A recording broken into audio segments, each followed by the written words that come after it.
안녕하세요. 실전경매 노하우 앤손입니다. 오늘은 지난 시간에 이어 경매 용어에 대해서 알아보는 시간을 갖겠습니다. 경매 물건을 살펴보다 보면 어떤 물건이 정말 좋은 물건인지 판단하기 어려울 때가 많았습니다. 경매 물건 선별은 누가 도와줄 수 있는 것이 아니고 입찰자 개인의 몫입니다. 경매 물건을 선별할 때 우선 취득 목적을 생각하고 나서 지역과 종목을 선택하십시오. 그 다음 투자 금액을 설정한 후에 권리 분석, 현장 답사의 순으로 진행해야 합니다. 이 과정에서 경매의 수익성 여부가 결정된다고 말할 수 있습니다. 일반적으로 경매를 하는 목적은 투자와 실수요라고 얘기할 수 있습니다. 그럼 경매 용어 정리 두 번째 시간 시작하겠습니다. 자, 저와 함께 배우실 용어에 대해서 말씀드리겠습니다. 자, 예고 등기는 자주 보시는 거죠. 등기부상의 권리에 대해서 다툼이 있다. 지상권, 타인의 토지를 이용할 권리죠. 가끔 낙찰되고 지워지지 않는 지상권이 있습니다. 또 이미 배우셨습니다만 간단하게 이 신경매와 재경매가 뭔지 말씀드릴 거고요.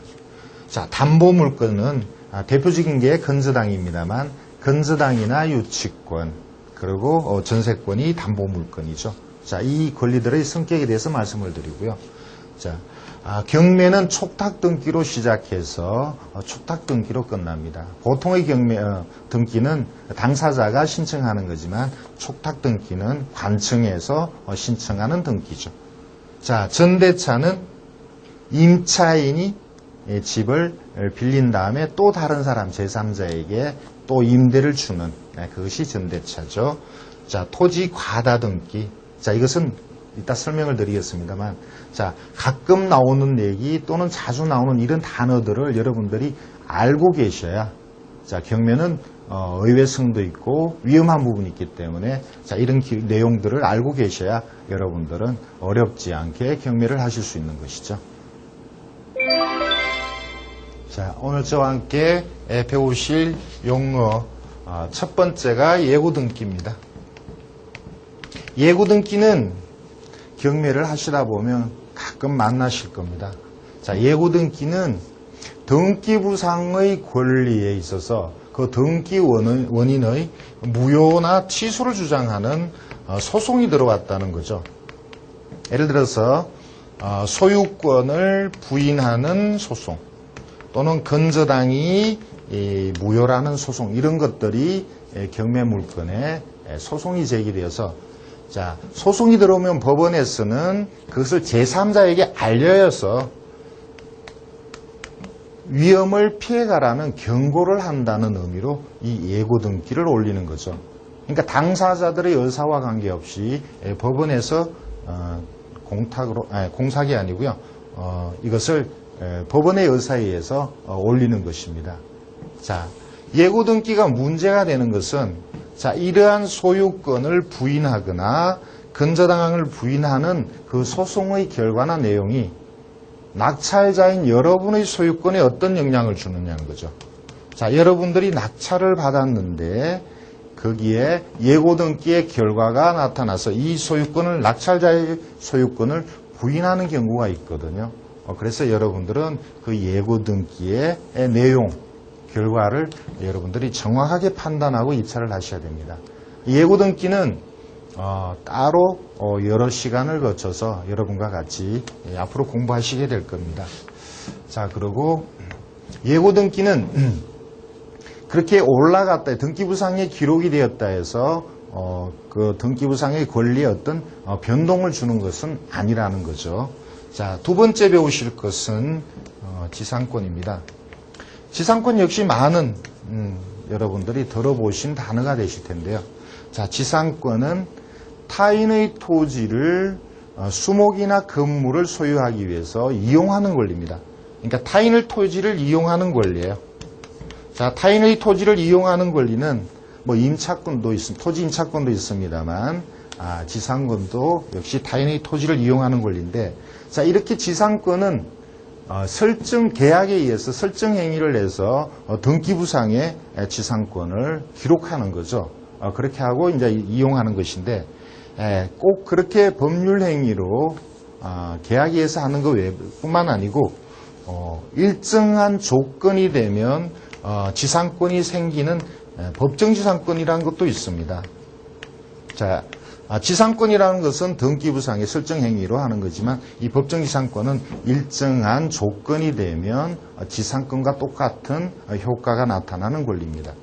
자, 여러분들이 낙찰받은 토지에 만약에 지상권이 있어서 이것이 지워지지 않거나 또는 경매 대상에서 건물이 제외되어서 그 건물에 법정지상권이 성립되면 한동안 최장기간 30년 이상, 최단기간이 30년이죠. 여러분들은 이 여러분의 소유인 토지를 이용하지 못하고 제약을 받는 거죠.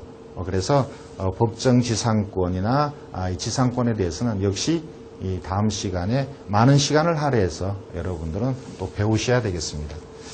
자, 그리고 세 번째 말씀드릴 것은 이미 한번 배우신 적이 있는데요.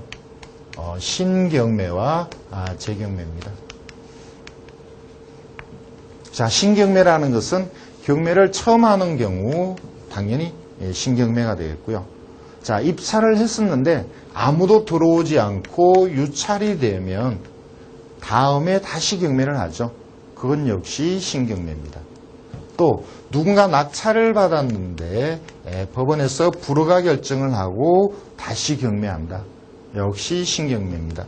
자, 이러한 것들은 모두 최저 입찰가의 10%의 보증금을 내고 경매를 하는 거죠. 자, 이에 반해서 재경매는 누군가가 낙찰을 받았는데 그 대금을 미납해서 다시 경매하는 경우입니다. 자, 재경매는 그 입찰 보증금이 최저가의 20 내지 30%이죠.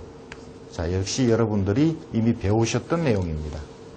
자, 용어 중에 이제 마지막 하나 더 말씀드릴 것은 네 번째 담보물건입니다.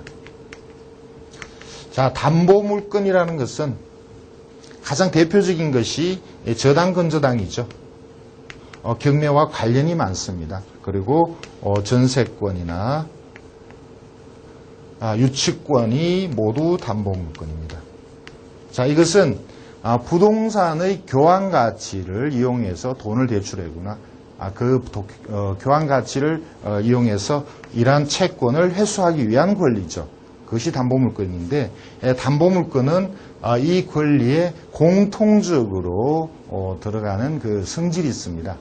그것이 이제 뭐 수반성이나 불가분성, 무상대위성 이렇게 좀 어려운 단어로 설명을 하는데 자, 제가 그걸 모두 말씀드리기는 어렵고 여러분들이 담보물건에 대해서 좀 더 깊이 있게 공부하신다면 민법상에 나오는 그런 권리들의 장점, 단점 이런 것들을 따로 좀 공부를 하시기를 권합니다. 자, 오늘 배우신 예고등기 지상권 그리고 신경매, 재경매 그리고 담보물건과 관련해서 실제 사례들은 어떻게 나타나는지 같이 보시겠습니다. 자, 저와 함께 사례를 보실까요? 자, 예고등기를 말씀을 드렸는데 예고등기는 그 내용, 소송의 내용과 결과 그리고 그것이 경매되고 있는 이 내용과 어떤 관련이 있느냐. 자, 이것이 중요합니다. 울산의 걸린 상가가 경매가 나왔습니다. 1억 1,000짜리가 2008년 3월 달에 7,700에 낙찰이 되었네요. 자, 이 아래쪽을 보시면 예고 등기가 나옵니다. 자, 보시면 등기부상의 내용만 일단 간추려서 말씀을 드리면 자, 소유권 보존이 되고 건저당에 의해서 대출을 받고요. 그 다음에 가등기가 설정되었고요. 자, 이 가등기에 대해서 소유자가 가등기가 무효라는 걸 주장하고 있는 거죠. 그 이후에 압류, 감류, 그리고 경매가 들어왔습니다. 자, 여러분들이 이 내용만 보셔도 자, 경매를 신청한 것은 말소 기준 등기인 1순위의 건저당이고요. 예고 등기는 그 이후입니다. 그러니까 경매를 신청한 채권이 가장 선순위이니까 예고 등기, 가등기가 진짜냐 가짜냐. 자, 이러한 사움은 이 현재 진행되고 있는 경매하고는 무관하다는 거죠. 그래서 예고 등기를 물론 봐야 되겠습니다만 현재의 내용으로만 봐서도 예고 등기는 낙찰받은 사람의 소유권하고는 관계없는 것이 되죠. 자, 예고 등기에 대해서는 제가 조금 뒤에 그 내용을 보여드리겠습니다. 자, 그래서 이것은 정상적으로 거의 낙찰이 된 것으로 보입니다. 자, 그러면 예고 등기의 내용을 보실까요? 예고 등기는 등기부상에 예고 등기 사건 번호가 기재가 되어 있습니다. 제가 그것을 보고 미리 이렇게 기록을 했습니다만 울산지방법원 등기부에 예고 등기 사건 번호가 울산지방법원 2005 가합 9261 그리고 당사자 이름이 이 이름을 입력시키면 그것을 누구나 검색을 할 수가 있습니다. 자, 검색을 해볼까요? 자, 검색을 해보니까 2005년에 소송이 시작되었고 2006년에 이미 결론이 나왔는데 자, 다툼의 내용은 이렇습니다. 자, 소유자인 중원종합에서 가등기, 아까 보셨던 이순희 가등기, 조씨의 가등기를 말소시켜달라는 그런 소송이었고요. 자, 결론은 원고가 이겼습니다. 자, 아까 1순위 건저당이 있었고 2순위 가등기가 있었는데 그 2순위 가등기가 무효라는 거였고 결론적으로 승소 판결을 받았습니다. 자, 그러나 만약에 이게 원고가 설사 졌다 하더라도 경매하고는 관련이 없다는 거죠. 자, 그걸 제가 말씀드리고 싶은 거죠. 자, 이렇게 예고 등기의 그 내용이나 결과를 아까 제가 보여드렸던 것처럼 대법원의 나의 사건 검색에 가셔서 누구나 쉽게 검색을 할 수 있습니다. 자, 그러면 다른 내용을 보실까요? 서울특별시 오류동의 아파트가 경매가 나왔습니다. 2007년에 2억 4천에 감정이 됐고요. 자, 2008년 1월 달에 1억 9,500에 이미 낙찰이 되었습니다. 자, 그 아래쪽에 권리 내용을 같이 보실까요? 자, 임차인은 없는 걸로 되어 있고요. 자, 소유자 이름이 나오고, 자, 대출받은 은행이 나오고요. 그리고 그 건저당 은행에서 임의 경매를 신청했습니다. 자, 경매를 신청한 이후에 누군가가 가처분하고 역시 그 가처분권자가 최초의 소유자 김 씨의 소유권에 대해서 이의를 제기한 겁니다. 자, 이것은 그 결과에 따라서 문제가 될 수도 있습니다. 자, 김 씨의 소유권이 문제라면 김 씨의 소유권을 보고 대출해준 건저당도 문제가 될 수 있고, 자, 건저당에 의해서 경매가 되고 낙찰받은 그 소유권도 역시 문제가 될 수 있는 거죠. 자, 그런데 이것이 결과적으로 이미 보셨다시피 낙찰이 됐는데요. 예고 등기는 과연 어떻게 진행됐을까 같이 볼까요? 자, 예고 등기는 자, 이렇게 나옵니다. 자, 원고, 자, 아까 가처분했던 김 씨, 그리고 피고는 소유자인 김 씨. 소유자 김 씨의 소유권 이전 등기를, 소유권 자체를 말소시켜달라는 거였는데 최종적으로 취하됐네요. 자, 취하가 됐다. 그러면 소송이 끝났다는 얘기죠. 소송의 어떤 결론이 나오기 전에 중간에 스톱된 거죠. 자기들 간에 어떤 타협이 있었을 것 같습니다만. 자, 그렇다면 이것은 낙찰자에게 취하됐으니까 아무런 영향도 주지 않는다고 저는 그렇게 봅니다. 자, 이렇게 예고 등기는 여러분도 쉽게 그 내용과 결과를 알 수 있으니까 입찰을 해야 되느냐 말아야 되느냐를 판단하는데 많은 도움이 됩니다. 자, 그러면 다른 사건을 또 보실까요? 자, 다음은 지상권에 대한 얘기입니다. 자, 하나의 사건에 두 개의 물건번호로 경매가 되고 있는데 그 임야에 지상권이 좀 서로 다른 내용의 지상권이 설정되어 있습니다. 자, 보실까요? 자, 임야가 경매 대상으로 나왔고요. 자, 11억짜리가 8억 7천에 낙찰이 되어 있네요. 자, 섬입니다. 바닷가의 섬인데, 자, 이것이 이 낙찰이 되었네요. 옹진군으로 주소가 나옵니다. 자, 그 아래쪽에 등기부를 보겠습니다. 자, 보시면 소유자 이름이 나오고요. 자, 그 다음에 지상권을 설정했고, 그 다음에 근저당을 설정했는데, 자, 이 두 개와 요거까지요. 교회 신여까지 요 세 개의 권리가 나란히 되어 있네요. 같은 날짜입니다. 5월 3일, 전부 5월 3일입니다. 자, 같은 5월 3일일 때는 그 접수 번호가 어떤 게 빠르냐에 따라서 권리가 달라지죠. 지금 그 등기부상의 권리 내용은 그 순서가 아주 중요한데 그 순서에 대한 얘기는 다음 시간에 등기부 보는 시간에 배우시겠습니다만, 자, 같은 날짜에 여러 개의 권리가 등기 설정되었을 때는, 자, 접수 번호가 이렇게 나와 있습니다.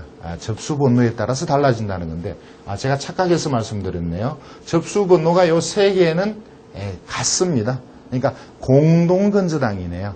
그리고 그거보다 빠르게 지상권을 설정했는데, 자, 보통 근저당과 같이 설정되는 이 지상권은 이 근저당의 채권을 보호하기 위한 형식적인 지상권이라고 그럽니다.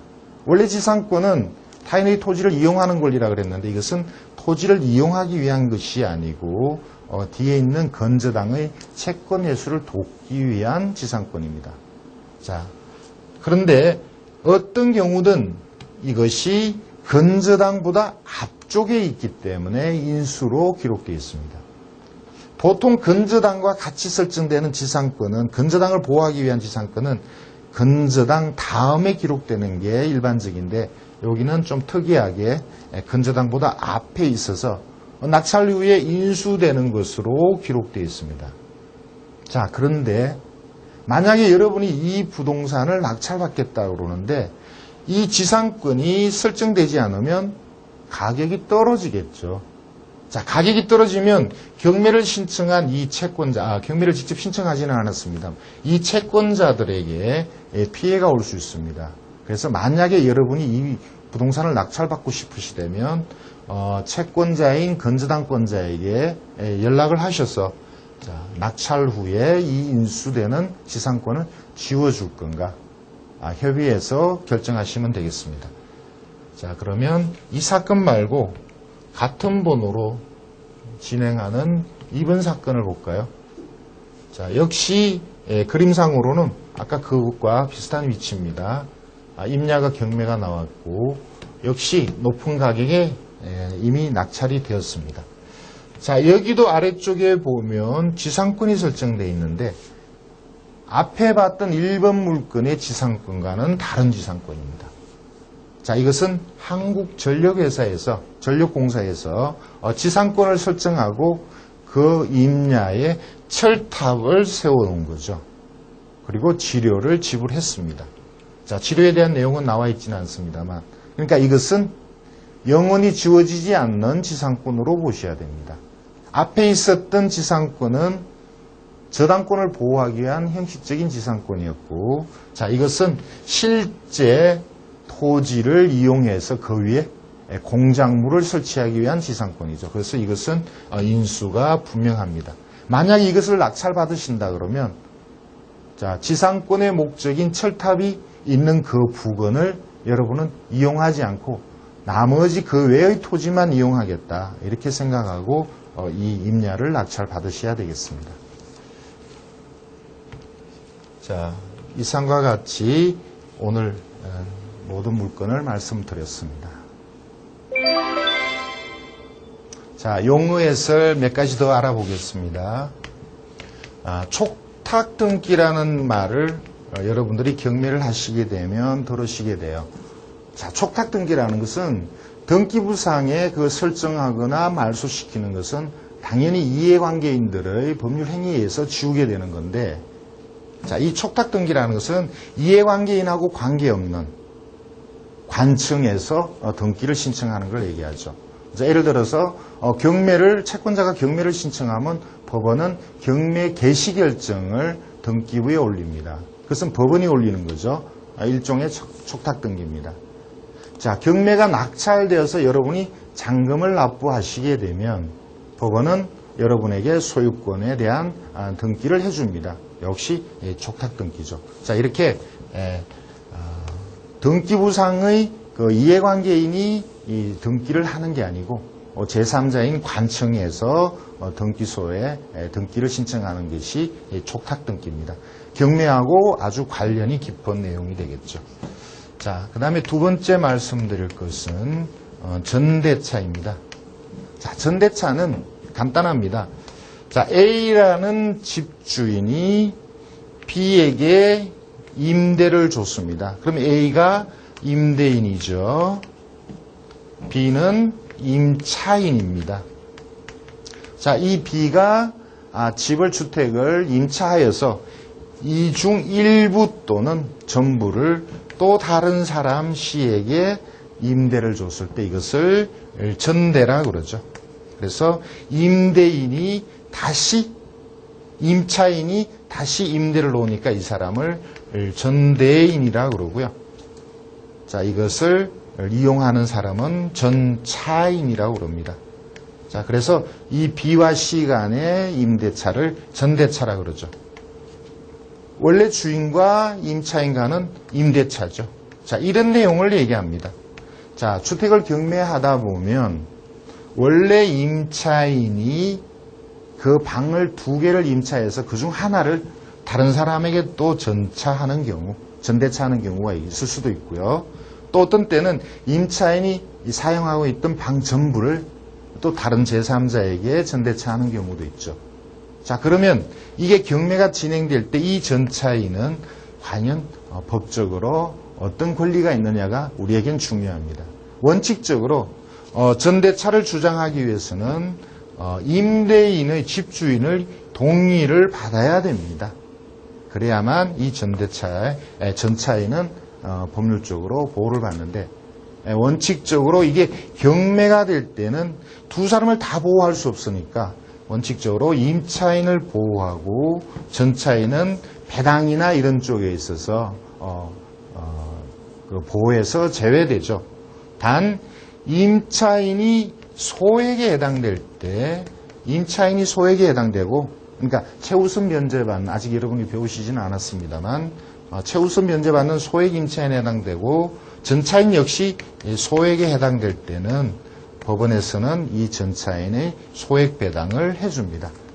자, 여러분이 앞으로 배우셔야 될 내용인데 실제 경매에서 어떻게 나타나는지를 같이 배우시겠다. 한 가지 제가 빼먹은 게 있네요. 자, 토지 과다등기라는 게 가끔 나오는데 이 말 자체가 매우 어렵게 보입니다. 토지 과다등기. 자, 이게 무슨 말인가? 주로 집합 건물 중에서 아파트에 나타나는 내용입니다. 자, 이것은 무슨 뜻이냐면 아파트의 대지권이, 자, 현재 있는 그 아파트가 들어오기 전에, 자, 여러 필지가 많은 소유자에 의해서 권리관계가 복잡한 것을, 자, 이것을 재개발로 해서 이것을 모두 조합해서 매입하여서 대지화시키고 아파트를 세웠는데 그 내용이 워낙 복잡해서, 자, 이 등기부, 토지 등기부의 이해관계인이 100명이 넘는 경우를 얘기합니다. 그러니까 토지 등기부의 그 페이지 수가 아주 많은 거죠. 그래서 인터넷으로 이것을 등기부를 여러분들이 열람하거나 뗄 수가 없는, 그래서 등기소에 직접 가셔서 신청에 의해서 뗄 수 있는 그러한 등기부를 말합니다. 자, 이 자체가 토지 과다등기라는 것은 이해관계인이 무수히 많다라는 의미 있을 뿐 법률적으로는 아무런 문제가 있다 없다를 나타내는 것은 아니죠. 그래서 여러분들은 토지 과다등기일 때 뭔가 복잡할 거라는 정도로만 생각을 하시고 이 말 자체가 어떤 법률적으로 특이한 내용을 담고 있다는 것은 아니라고 알고 계시면 되겠습니다. 자, 요 세 개의 용어에 대해서 실제 사례를 같이 보실까 합니다. 자, 자료를 보실까요? 대구에 근린주택이 경매가 나왔습니다. 토지 건물 같이 나왔고요. 3억여 원에 감정이 되고 2008년 1월에 2억 2천에 낙찰이 되었습니다. 자, 주거지역이고요. 3층 건물로 보이네요. 자, 아래쪽에 내용을 같이 보실까요? 자, 3층의 반지하, 그리고 택지개발 예정지구라는 장래 호재는 좀 있어 보입니다. 자, 그 아래쪽에 보실까요? 자, 임차인과 등기부가 중요합니다. 자, 여기서 이 근린주택에 전세권이 설정되어 있는데 이 전세권은 건물 전체에 대한 전세권이 아니어서 말소 기준 권리가 되지 않고요. 세 번째 가압류는 말소 기준 권리가 됩니다. 그래서 세 번째 가압류 2007년 4월 11일 이 날짜를 기준으로 보면 여기 있는 임차인들은 모두 대항력이 있는 걸로 나타났습니다. 자, 그리고 대한주택공사는 전입이 안 되므로 대항력이 없는데 그 대신 전세권이 1순위로 설정되어 있고 전세권자가 배당 요구했으니까 전세권은 낙찰 이후에 말소가 되겠죠. 자, 그런데 이 네 사람의 점유자 중에 이정미라는 이분은 대한주택공사와 계약을 했다라는 내용이 나옵니다. 자, 대한주택공사가 전세권자이고 전세권자와 다시 임대차를 맺은 거죠. 그럼 전전세 또는 전대차가 되겠는데, 자, 이 이정미 씨는 이 외형상으로 대항력이 있는 250만 원을 법원으로부터는 배당을 받을 수가 없습니다. 그러면 이분은 대한주택공사에서 배당받는 금액에서 받는 쪽으로 이렇게 될 테고, 이정미 씨가 혹 법원에 배당을 못 받는다 하더라도 낙찰자인 여러분이 그것을 인수하는 권리는 아니라는 거죠. 자, 그러면 다음 사건을 보실까요?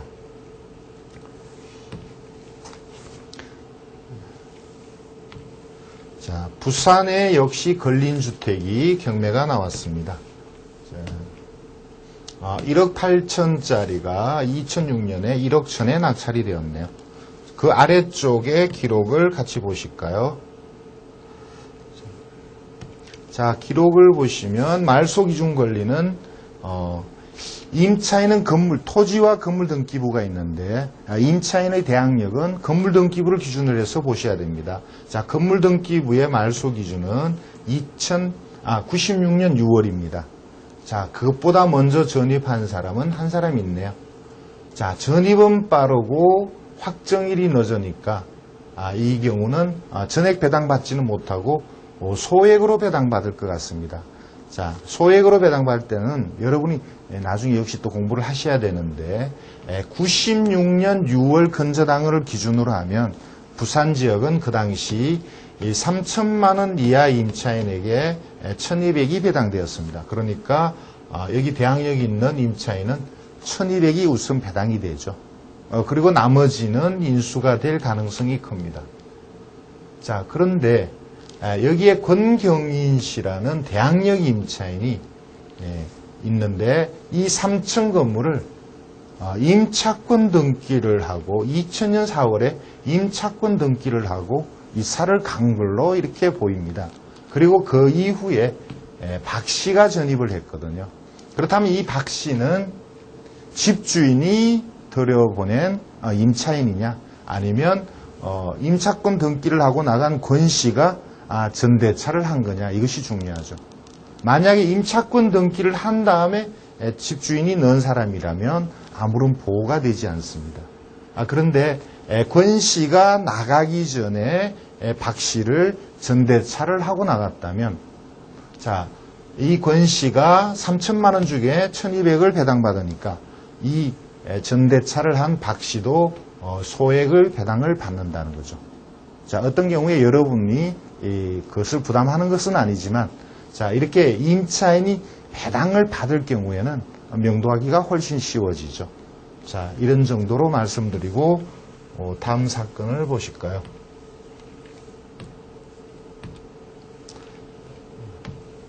자, 다음은 집합건물 빌라입니다. 자, 특별한 내용은 여기서는 나타나지 않고요. 그 아래쪽을 볼까요? 토지 별도 등기가 있다는 기록이 있고, 자, 그 아래쪽을 보시면,